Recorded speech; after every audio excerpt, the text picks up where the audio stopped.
այն մարդիկ, այն ուժերը, որոնք կարող են պոտենցիալ դառնալ դիմադրության օջախներ, որոնք իրենցից բան են ներկայացնում, որոնք ոնց որ ասի չեն ենթարկում, չեն համակերպվում, բոլոր այդ մարդկանց այդ օջախները փորձելու է զսպել։ Նույնը վերաբերում է թե եկեղեցու դեպքում, թե Գագիկ Ծառուկյանի մասով, թե մեր մասով, թե մնացածը, ու ինչի անում այս մարդը այս ամեն ինչ, որովհետև կարողանում է անել, որովհետև ավանդաբար այն կառույցները, որոնք այս ամեն ինչի հետ կապված շատ մեծ աղմուկ կբարձրացնեին, այս դեպքում ոչինչ չեն անում, հատկապես արևմտյան շատ կառույցներ, կազմակերպություններ, դեսպանատներ,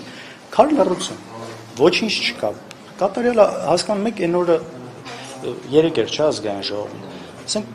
վարչապետի աթոռը զբաղեցնող մարդը կանգնում ասում է, այս ինչ պետք է նստի, այս ինչին պետք է ունեզրկեմ, ես չգիտեմ, էլի ավելի ու հաջորդ օրը մտնում են, ասենք կոնկրետ այն ում ինքը դա ասում էր, հաջորդ օրը մտնում են իր տուն մի 20 հոգի դիմակայված այդ բաներով, ԱԱՑ-ականներով, այսինքն ավելի բան ապացույց, որ այս մարդը ապօրինի է գործում, օրենքից դուրս է, ես չգիտեմ էլ ինչա